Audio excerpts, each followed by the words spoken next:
안녕하세요. 코딩 알려주는 라이언입니다. 저번 시간까지 API 키 생성을 해봤는데요. 저희가 유저스라는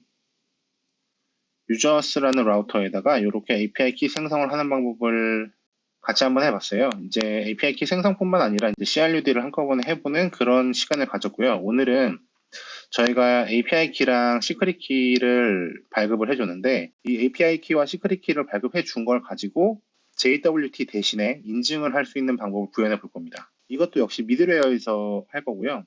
제가 여기 이렇게 구현을 해놨어요. 그 URL 패스가 API로 들어오는 곳에 이제 JWT로 검사를 하긴 했는데요. API 슬래시 서비스로 들어오는 거는 따로 이렇게 우리가 직접 발급한 시크릿 키와 API 키를 가지고 이제 밸리데이팅을 하는 방법을 한번 알아보겠습니다.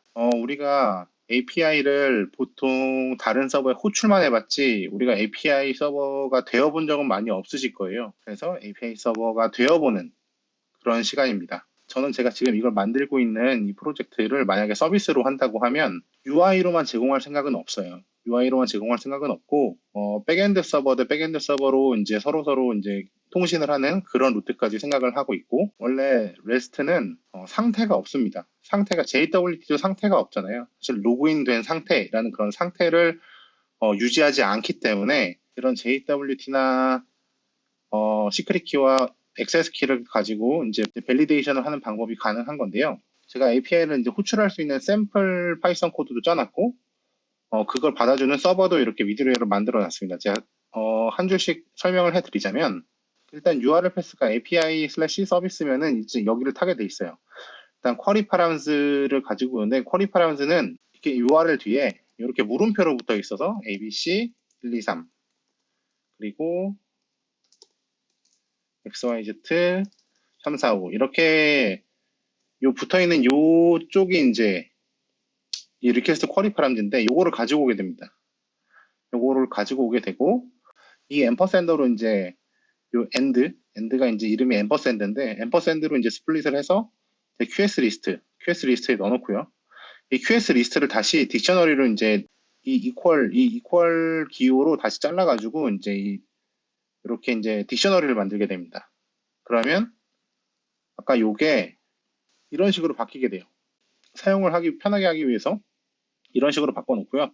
혹시 뭐 잘못 썼다거나 이제 앰퍼샌더가 마지막에 한 개 더 들어갔다거나 그러면은 이제 익셉션이 나겠죠? 그러면은 이제 익셉션을 처리를 해줍니다. 여기서 레이즈를 해주면 이제 이 익셉션 파일에서 요런 제이슨이 나갈 거예요.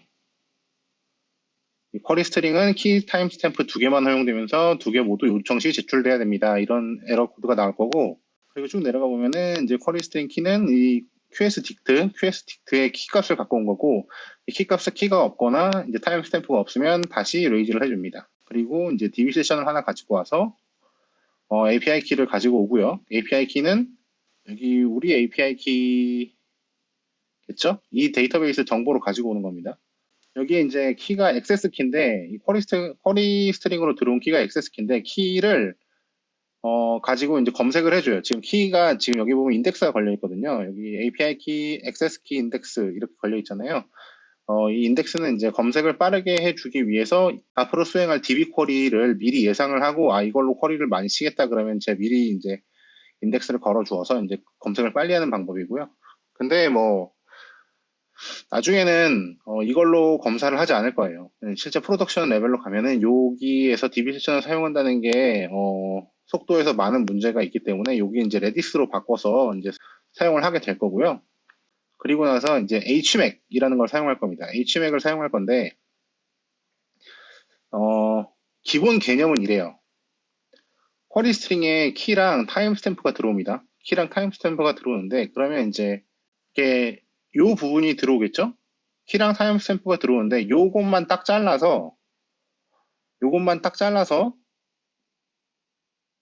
가지고 온 게 이 QS예요. 이 QS인데 이 QS를 가지고 내가 가지고 있는 시크릿 키로 HMAC 모듈을 이용해서 해싱을 합니다.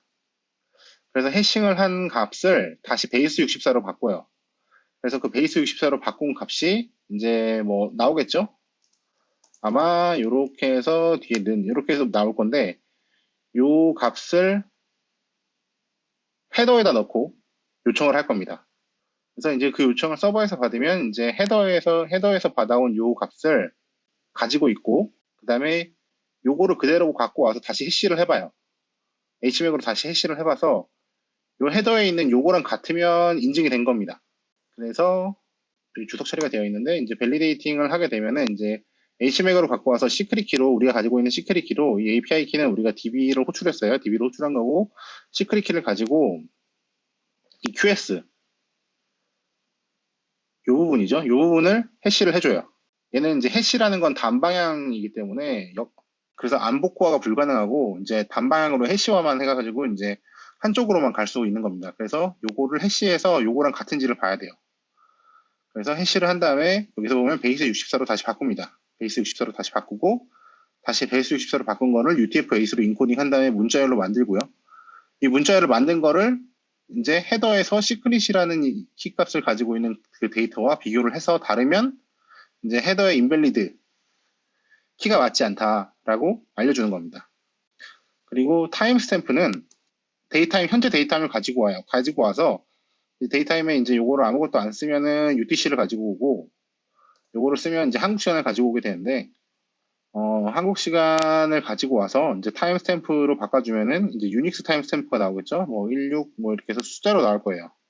이렇게 해서 소수점 5자짜리까지 나옵니다. 5자짜리까지 나온 거를 여기 딱 잘라줘요. 잘라줘서 인트로 바꾸면은 이제 얘가 내림 되거든요. 이게 딱 잘려요. 그래서 요거를 가지고 계산을 하게 돼요.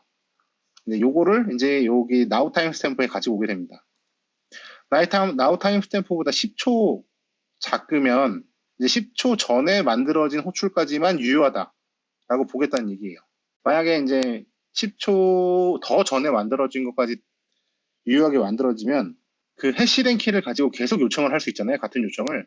그래서 이제 10초 전에 만든 것만 유효하게 해서 이제 그 10초 전에 만든 요청까지만 유효하게 인지하겠다라는 뜻이고, 그 다음에 만약에 커런트 타임 스탬프보다 이제 이 타임 스탬프가 커버리면 인정하지 않겠다라고 이제 명시를 하는 거예요. 이제 커런트 타임 스탬프보다 이 지금 제출된 타임 스탬프가 커버리면 미래에 한 3년 뒤에 이제 타임 스탬프를 집어넣고 이제 계속 사용할 수 있잖아요. 이제 그렇게 사용하지 못하게 하도록 이제 타임 스탬프를 변경을 계속 요청할 때마다 이 헤더의 시크릿이 계속 바뀔 수 있도록 하기 위해서 이제 이런 작업을 해준 겁니다. 이거를 해야 되는 이유는 이제 리플레이 어택을 막기 위한 건데, 이제 유효한 그 요청 정보를 가로채가지고, 그거를 가지고 이제 계속 이제 요청을 해가지고, 이제 데이터를 전송받는 방법인데, 이것을 막기 위해서 저 타임스탬프를 넣어주고, 이제 일정 시간 동안만 만들어진 요청을, 받아주는 방법으로 보다 안전하게 이제 사용하실 수 있습니다. HMAC은 파이썬이 가지고 있는 기본 모듈이고요. 이제 보안에 관련된 모듈이기 때문에 이 해당 문서를 봐주시면은 이제 도움이 많이 되실 거예요. 그래서 정말 많이 쓰고 API 서비스 자체를 제공하는 플랫폼들은 HMAC을 거의 다 쓰고 있습니다. 일단 뭐 우리가 생각할 수 있는 뭐 암호화폐 거래소 요 정도들은 HMAC을 거의 다 쓰고 있어요. 뭐 바이낸스도 쓰고 있고 우리나라 거래소들도 많이 쓰고 있습니다. 네, 그래서 여기까지 했고요. 이제 유저 인포를 API 키.점 유저로 가지고 왔어요. 이거를 좀 설명을 해드려야 되는데 이 API 키가 여기서 보면은 이제 API 키가 데이터베이스에서 이거를 가지고 와라라는 건데 API 키스에서 가지고 오는 거잖아요. 근데 제가 여기 유저를 넣어놨어요. 유저를 넣어놨는데 이 유저가 릴레이션십이 이제 이 유저랑 두 개가 이 API 키스와 이거는 릴레이션이 걸려 있으니까요. 여기에서 유저스를 하면 이 키에 관련된 이 유저가 검색이 되는 그런 방법입니다. 그래서 이제 제가 릴레이션을 걸어놨기 때문에 유저스 하면 해당 유저가 나오겠죠. 근데 제가 여기서 세션을 가지고 와서 여기에다가 이제 세션을 넣어준 이유는 그렇지 않으면 이제 세션을 넣어주지 않으면 이 get을 한 다음에 세션을 끊어버리거든요. 저 클래스 메소드에서 이제 세션을 끊어버리기 때문에 이제 여기까지 이제 세션을 가지고 온 거예요. 세션을 쭉 끌고 가지고 와서 여기서 클로즈를 해주게 되는데 SQL 알케미는 레이지하기 때문에 레이지하다는 뜻은 정말 필요하지 않으면 쿼리를 하지 않는다는 거예요. 쿼리를 하는 순간까지 기다렸다가 쿼리를 하지 이제 필요 없는 쿼리까지 계속 날리진 않는다는 거죠. 그래서 이제 SQL 알케미는 레이지하기 때문에 get으로 이제 가지고 왔을 때 이제 저희가 이제 스키마에다가 이제 get 하면은 유저스를 가지고 올 수 있다고 이제 명시를 해놨지만 이렇게 불러줘야만 다시 쿼리를 치고 그 전까지는 쿼리를 절대 다시 치지 않습니다. 그래서 이 유저스를 쿼리를 한 번 더 칠 생각이면 이 세션을 여기다 넣어주고 요 뒤에서 세션을 클로즈 해줘야 돼요. 안 그러면 여기에서 이제 세션이 없는데 어떻게 호출을 하냐라는 에러가 납니다. 그래서 여기까지 갖고 와서 유저 인포를 유저 토큰에 다시 넣어주고 요거는 이제 내부에서 써야 되니까요. 그리고 이제 다음 API 단을 불러주는 겁니다. 제가 API를 하나 만들어 놨는데요. 간단하게. 이게 그냥 아주 간단하게 이메일을 유저 토큰 객체를 이제 데이터베이스에서 가지고 와서 만들어줬죠. 그래서 여기에 이메일을 한번 출력해보는 그런 겁니다. 한번 테스트를 해보겠습니다. 서버는 실행이 되어 있어요. 서버는 실행이 되어 있고, 제가 이 파일을 만들어 놨어요. GitHub 주소가 이제 하단에 제가 적어 놓을 테니까 GitHub 주소를 꼭 확인해 주시고, 제가 커밋 아이디도 같이 넣어 놓겠습니다. 제 커밋 아이디로 이제 리셋을 하시면은 그 커밋 아이디에서 제가 보고 있는 똑같은 코드를 보실 수 있어요. 제가 이렇게 만들어 놨는데, 그냥 이 심플 리퀘스트를 불러주는 겁니다. 여기서 이제 이게 리퀘스트 모듈을 쓰는데, 리퀘스트 라이브러리를 쓰는데, 리퀘스트 라이브러리를 가지고 와서 이제 거기 답변인 제이슨, 리스폰스 제이슨을 프린트하는 겁니다. 케이스를 제가 지금 저게 다 제 걸 넣어놨고요. 제가 만든 거 저번 시간에 저 만들었죠. 만든 거 넣어놨고 그 다음에 커런트 타임 스탬프 만들어서 이제 쿼리 스트링 만들고 쿼리 스트링을 만들 딕셔너리를 만들고 그 쿼리 스트링을 이제 여기 파스 파람스 투 스트링 그래서 이제 쿼리 스트링으로 만들어 주는 겁니다. 물음표하고 앰퍼샌드 포함된 그 파람스로 만들어 주고 거기에서 이제 이렇게 이제 URL이 만들어지겠죠. 이제 쿼리 스트링을 여기서 만들었으니까 그 전에 이제 헤더에서 시크릿을 이제 해시 스트링이라는 함수로 이 해시 스트링이라는 함수로 아까 그 미드웨어에서 했던 방법이랑 똑같이 다시 해시를 해줍니다. 해시를 해줘서 헤더에다가는 이 시크릿을 넣어주고 이제 호출을 해보는 거예요. 호출 한번 해보겠습니다. 이메일이 나왔죠? 제 이메일입니다. 제 이메일이 나왔고 제가 하나씩 테스트를 해볼게요. 액세스 키가 올바르지 않으면 API 키를 찾을 수 없습니다라고 나오고 시크릿 키가 올바르지 않으면 헤더에 키 해싱된 시크릿이 없거나 유효하지 않습니다라고 나옵니다. 그리고 만약에 미래 시간으로 1시간 미래 시간으로 호출을 해보면 쿼리 스트링에 포함된 타임 스탬프는 KST 한국 시간이면서 현재 시간보다 작아야 하고 현재 시간 마이너스 10초보다는 커야 합니다. 라고 나옵니다. 여기서 다시 할로 해도 당연히 안 되겠죠. 당연히 똑같은 익셉션이 뜰 겁니다. 그래서 다시 9로 바꾸고 이렇게 하면 정상적인 호출이라서 이제 정상적으로 출력이 되는 걸 보실 수 있습니다. 이렇게 해서 이제 토큰이 없어도 액세스 키랑 시크릿 키를 가지고 해싱을 해서 이제 밸리데이션을 하는 그런 방법을 사용을 했고요. 여기서 미드웨어에서 사실은 이렇게 세션을 가지고 와서 데이터베이스를 치는 거는 좋지 않은 방법이에요. 좋지 않은 방법이고 이거는 서버를 느리게 만드는 병목이 될 수 있는 나중에 결국에 문제가 생길 수 있는 방법이라서 이제 현재는 지금 이렇게 했지만 이제 프로덕션 레벨까지 올라간다면 반드시 레디스를 쓰시거나 아니면 멤캐시드 같은 이제 캐시 스토리지를 꼭 사용하시는 것을 추천드리겠습니다. 그래서 이제 다음 시간에 카카오톡을 전송하는 걸 해볼 텐데요. 이제 이 카카오톡이 채널톡이라는 게 있어요.